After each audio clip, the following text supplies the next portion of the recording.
እቶም ዓበይቲ 1% ኣፈርቲ ወይ ድማ ኢንቨስተራት ናይዚ ዓለም ከመይ ገንዘቦም ከም ዘፍሩ ንፈልጥ ዶ? መብዛሕትአና ብናይ ስቶክ ማርኬት ወይ ከዓ ሪል ስቴት እዩ ዝመስለና እቲ ሓቂ ግን ንሱ ኣይኮነን ኣብ 2021 ኣብ ናይ ስቶክ ማርኬትን ኦንላይን ስቶርን ኢንቨስት ገይረሉ ኣብ ዝነበርኩሉ ግዜ ሓደ ዝተምሃርክዎ ነገር እንድሕር ዳኣልዩ 4 ስትራቴጂ ነጥቢ እሶም ዝጥቀምሉ ኣብ ናይ ኢንቨስትመንት እዩ እዚ ድማ እቲ ምስጢራት ሓደ ብሓደ ናባኹም ክንሪኦ ክፍትንና ቅድሚኡ ግን ነዚ መደብ እንድሕር ዳ ሓደሽ ኮይንኩም ላይክ ሼር ሰብስክራይብ እንዳበርኩም ናብ መሓዙትኩምን ኣሕዋትኩምን ሼር ብምግባር ሓጎስኩም ኣይፈለና እንዳበልኩ ናብቲ ቪድዮ ክብለኩም ክፍትነ ሰናይ ምክህታል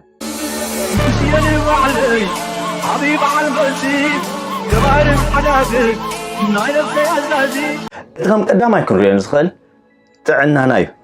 ምክንያቱ እንድሕር ዳ ጥዕና ኣለካ ኣብ ሂወት ኩሎም እቶም ተሓስቦምን እቶም ፕላን ትገብረሎምን ክትረኽቦም ወይ ከዓ ክትሃርሞም ስለ ትኽእል ስለዚ እንድሕር ዳ ንስኻ ሜንታሊ ናሃትካ ኣተሓሳስባኻን ፊዚካሊ ናሃትካን ጥዑይ ኮይኑ እቲ ዘለካ ሕልምን እቲ ዘለካ ራእን ክትበፅሖም ስለ ትኽእል ቀዳማይ ኢንቨስት ክንገብሮም ዘለና እንድሕር ዳ ኮይኑ ኣብ ነብስኻ እዩ ምክንያቱ መብዛሕትኦም እቶም ቀዳማይ ክዑታት ክኾኑ ወይ ከዓ ዕውታት ኮይኖም ንሪኦም ዘለና ኢንቨስት ዝገብርዎ ነገራት እንድሕር ዳ ኣልዩ ኮይኑ ኣብ ጥዕንኦምን ኣብ ዝበልዕዎ መግቢ ኣብ ዝሰትይዎ ዝኾነ ነገራት ከምኡ ድማ ኣብ ነብሶም ኣብ ምህናፅ እዩ ስለዚ እስኹም ድማ እቲ ንዓኹም ከድልየኩም ዝኽእል ነገራት ሓደ ብሓደ መሰረት እንዳገበርኩም ኣብ ከባቢኹም እንድሕር ዳ ዓበይቲ ጅማት ኣለዉ ኮይኖም ኣብቲ ጅማት እዚ ሜምበራት ሒዝኩም ክትከዱ ክትክእሉ ኣለኩም ምክንያቱ ኣብቲ ጅምቲ ዝመፁ ሰባት እንድሕር ዳ ርኢናዮም ኮይና እቶም ዓበይቲ ከም ሲኢኦ ኣፈርቲ ክኾኑ ይኽእሉ ከም ናይ ባንክ ኣድቫይዘራት ክኾኑ ይኽእሉ ከም ናይ ኣብ ዝተፈላለየ ቢዝነስ ኢንቨስት ገይሮም ዘለዉ ክኾኑ ይኽእሉ እቲ ሓንቲ ከም ምስጢር ክትሕዛ ዘለካ ግን ኣብቲ ጅምኻትካ ንዓኻ እቲ ስኻ ክትገብሮ ዘለካ ነገራት እንታይ እዩ እንድሕር ዳ ኢልና ምስቲ ኣብቲ ከባቢኻ ዘሎ ሰብ ከም ዝኾነ ተራ ሰብ ኮይንካ ክትላለ ክትክእል ኣለካ እቲ ሓንቲ ክትላለየላ ትኽእል ድማ ሄይ ሰላም ክኸውን ይኽእል ወይ ድማ ሄሎ ኢልካ ብምጅማር ኣብ ዝኾነ ነገራት እቲ ዘለካ ኮንቨርሴሽን ክትከፍቶ ክትክእል ኣለካ ምክንያቱ ኣብቲ ዝለዓለ ስታንዳርድ ዘለዎ ጅም ስቕኢልካ ዘይጠቅም ሰብ ወይ ከዓ ስቕኢሉ ወላ ሓንቲ ራእይ ዘይብሉ ሰብ ክመፅእ ኣይክእልን እዩ ማለት እዩ ስለዚ እቲ ኢንቨስት ክንገብሮ ደልና ዘለና ካብቲ ቀዳማይ ኢልና ክንቆፅሮ ንኽእል ኣብ ዝለዓለ ጅም ኣብ ከባቢኻ እንድሕር ዳ ኣልዩ ኮይኑ ክትከይድ ክትክእል ኣለካ ምክንያቱ እንድሕር ዳ እስኻ ክትዓቢ ትደሊ ኮይንካ ዋጋ እንድሕር ዳ ክትከፍለሉ ኮይንካ ሓደ ነገር ከዓ ዋጋ ምስ ከፈልካሉ እቲ ዋግኡ ድማ ከም ውፅኢት ዋጋ ዝኸፈልካዮ ናትካ እቲ ውፅኢት እውን ዋጋ ይህበካ እዩ ኣብ መጻኢ ማለት እዩ ስለዚ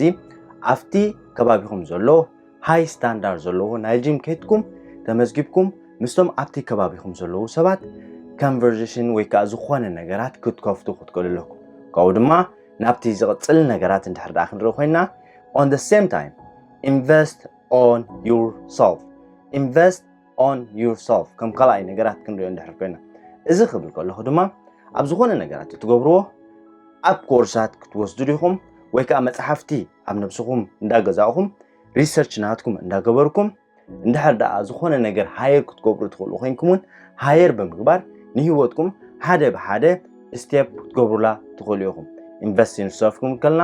ኮርሳት ክኸውን ይኽእል መፅሓፍቲ ክኸውን ይኽእል ካፍቶም ነቲ ሂወት ዝነብርዎ ዘለዉ ክደግማ ነቲ ሂወት ዝነብሩ ዘለዉ ነቲ ሂወት ምክንያቱ ኣብ መብዛሕትኡ ንሃና ሕብረተሰብ እንድሕር ዳ ሪኢና ሕልምታት ዝሸጡ ኣይውድኡን እዮም ክበዝሑ ማለት እዮም ስለዚ ነቲ ሕልሚ ዝሸጠልካ ዘይኮነ ነቲ ሂወት ዝነብርዎ ዘለዉ ከይድካ ክትገዝኦን ክትመራመረሉን ብተወሳኺ ድማ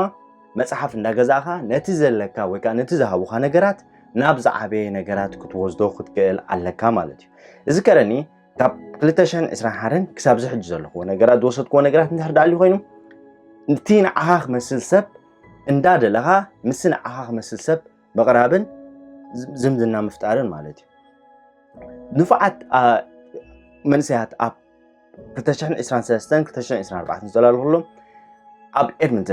ኤድመንተን ተልና ድማ ዓብ መደባት ስለ ንገብር ዘለና ኢንሻአላህ ኣብ ቀረባ ግዜ ንዓኹም ሒዘልኩም ክመፅእ ክፍትነ ትሬን ምግባር ትሬን ክብለኩም ከለኹ ምስቶም ትሬን ዝገብሩ ሰባት እንዳኸድካ ኣብ ነገራት ትሬን ክገብርሉ ዝኽእሉ ትሬን ምግባር እንድሕር ዳ ዝኾነ ኣተንድ ኣሎ ኮይኑ ወይ ከዓ ዝኾነ ኮንፈረንስ ኣሎ ኮይኑ ብዝተወሳኺ ብዝኾነ ይጥቀምካ ኣይጥቀምካ ከይድካ ነቲ ኮንፈረንስ ብኣካል ቀሪብካ ካብቲ ኮንፈረንስ ነገራት ናብ ገዛእ ርእስኻ ምቕያር እቶም ንሶም ዝብልኻ ደይኮነሲ ነቲ ነገራት ናብ ገዛእ ርእስኻ ወሲድካ ንስኻ ናብ ናሃትካ ክትቂሮም ክትክእል ኣለካ ኮንቬክሽን ክኾን ይኽእል ዝኾነ ሰሚናር ንእሽተይ ሰሚናር ዝፍጠር ክትከይድን ክትሳተፍን ክትክእል ኣለካ እንድሕር ዳ ግሩፕ ኣለዎ ኮይኖም ከም ክጎዩ ዝኽእሉ ወይ ድማ ዝኾነ ብሓንሳእ ተኣኪቦም ክገብሩ ዝኽእሉ ከይድካ ክትሳተፍ ክትክእል ኣለካ እቲ ዘለካ ናሃትካ ፅባቐ ኣብኡ ክተውፅኦ ክትክእል ኣለካ ማለት እዩ ሳልሳይ ኢንቨስት ኦን ዩር ቢዝነስ ክደግማይ ኢንቨስት ኦን ዩር ቢዝነስ ምክንያቱ እዚ ኩሉ እንዳገብርና ከለና መቸም እንዳስራሕካ ይክኸውን እንዳስራሕካ ድማ ገንዘብ እንዳካዕበትካ ይክኸውን እቲ ገንዘብካ ግን ብልክዕ ንስኻ ሒዝካ ናብ ናይ ገዛእ ርእስኻ ቢዝነስ ኢንቨስት ክትገብሮ ክትክእል ኣለካ እዚ ክብል ከለኹ ካብቲ ቅድሚ ሕጂ ኢንቨስት ኦን ዩርሰልፍ ኢልና ኣብታ ካልአይቲ ዝረኣናያ ኢንቨስት ዝገበርካዮም ፅባቐኻ ኣላሊኻ ካብቲ ፅባቐኻ ድማ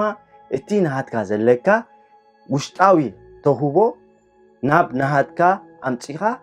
እቲ ዘለካ ነገራት ኢንቨስት ክትገብሮ ክትክእል ኣለካ እቲ ካብቶም ናይ ቅድሚ ሕጂ ዘምፃኻዮም ናይ ቢዝነስ ዝመሃሩኻ ወይ ከዓ እቲ ካብቲ ኮርስ ክትወፅኦ ፅናሕኻ ምስ ዘለካ ናሃትካ ፅባቐ ኣጣሚርካ እቲ ንዓኻ ክጠቕመካ ዝኽእል እቲ ንዓኻ ናብቲ ዝሪእካዮ ዘለካ ነገራት ክወዘካ ዝኽእል ኢንቨስት ምግባር ማለት እዩ ሶ ኣብዚ ቢዝነስ ድማ ኢንቨስት ክትገብር ከለኻ ነቶም ቅድሚ ሕጂ ዝምህሩኻ ዝነበሩ ወይ ከዓ ነቶም ቅድሚ ሕጂ ከም ሜንቶር ናሃትካ ኮይኖም ዝነበሩ ንዕኦም ከም የዕርኽቱኻን ከም መሓዙትካን ክትገብሮም ክትክእል ኣለካ ንኣብነት ኣብ ዝኾነ ቫኬሽናት ክኸዱ ከለዉ ምስኦም ብምፅምባር ኣብ ዝኾነ ነገራት ክእከቡ ከለዉ ምስኦም ብምፅምባር እቲ ነገራትካ ናብ ሓደ ነገራት ክትጥርንፎ ክትክእል ኣለካ ምክንያቱ እንድሕር ደኣ ካብ ሓደ ናብ ሓደ ስቴጅ ትኸይድ ኮይንካ እቲ ዘለካ ነገራት እንዳተቐየረ ክኸይድ ክኽእል ኣለዎ on the same time ናይ ምሳሕ ናይ ድራር ወይ ከዓ ናይ ዝኾነ ነገራት እውን ንስኻ በዓልካ ኢንቫይት ክትገብሮም ክትክእል ኣለካ ምክንያቱ እንድሕር ደኣ እቶም ዓበይቲ ኢንቨስተራት ርኢናዮም ኣብ ናይ ገዛእ ርእሶም ናቶም ፋይናንሻል ኣድቫይዘራት ኣለዎም ናቶም ኮንሰልታንት ኣለዎም ናቶም ሜንቶር ዝገብርዎም ሰባት ኣለዉ ፐርሰናል ትሬኒንግ ክገብሮም ዝኽእል ሰባት ኣለዉ ስለዚ እስኻ ድማ on the same time ወላ ኣያሃልኻ ዳ እምበር በቲ ዘለካ ፅባቐ ግን ነቶም ንዕኡ ክወስዱኻ ዝኽእሉ ነገራት ወይ ከዓ ነቶም ንዓኻ ክመስሉኻ ዝኽእሉ ነገራት ሰባት ንዕኦም እንዳኸድካ እቲ ካብኦም እትወስዶ ነገራት ናባኻ እንዳቀየርካ ክትከይድ ክትክእል ኣለካ ማለት እዩ ስለዚ ከም ረብዓይ ክንሪኦ ንኽእል ድማ ሆልዲንግ ካምፓኒ ናሃትካ ከፊትካ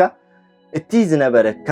ካብቲ ቢዝነስካ ዝመፅእ ካሽ ፍሎው ናፍቲ ሆልዲንግ ኣካውንት ናትካ ክትቕምጦ ክትክእል ኣለካ ምክንያቱ እንድሕር ዳ ኢሎን ማስክ ንዝክሮ ኮይና ትዊተር ክገዝኦ ከሎ ወይ ከዓ ኣብ ዝኾነ ነገራት ክንቀሳቀስ ከሎ ወይ ዝኾነ ሰብ ክኸፍሎ ከሎ ታክስ ፍሪ ታክስ ዲፈር ክገብር ዝኽእል ነገራት እዮም ዝገብሩ ስእልካ ገንዘብ ኣምፅኦም እንካ ኢሎም ኣይሂቦን ምክንያቱ ገንዘቦም ክከላኸልሉ ክኽእሉ ኣለዎም ገንዘቦም ክከላኸልሉ ክኽእል ኣለዎ ስለዚ እሱ ዝገብሮ ነገራት ኣሉ እንድሕር ዳ ኮይኑ ወይ ከዓ እቶም ዓበይቲ ዝገብሮ ሰባት እንድሕር ዳ ኣልዮም ኮይኖም እንታይ ይገብሩ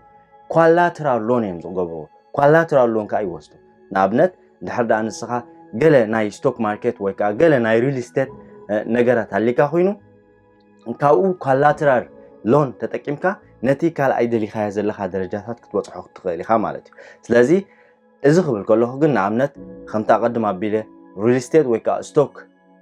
ክህፍትመካ ይክእልን እዩ ወይ ከዓ ምስጭር ኣይኮነን ዝበልክዎ እዚ ሙሉእ ብሙሉእ ክህፍትመካ ይኽእል እዩ ግን ንነዊሕ ነገር እዩ ክህፍትመካ ዝኽእል ሪል ስቴትን ስቶክ ማርኬትን ንነዊሕ እዩ ንዓኻ ክመርሓካ ወይ ከዓ ኢንቨስት ክገብር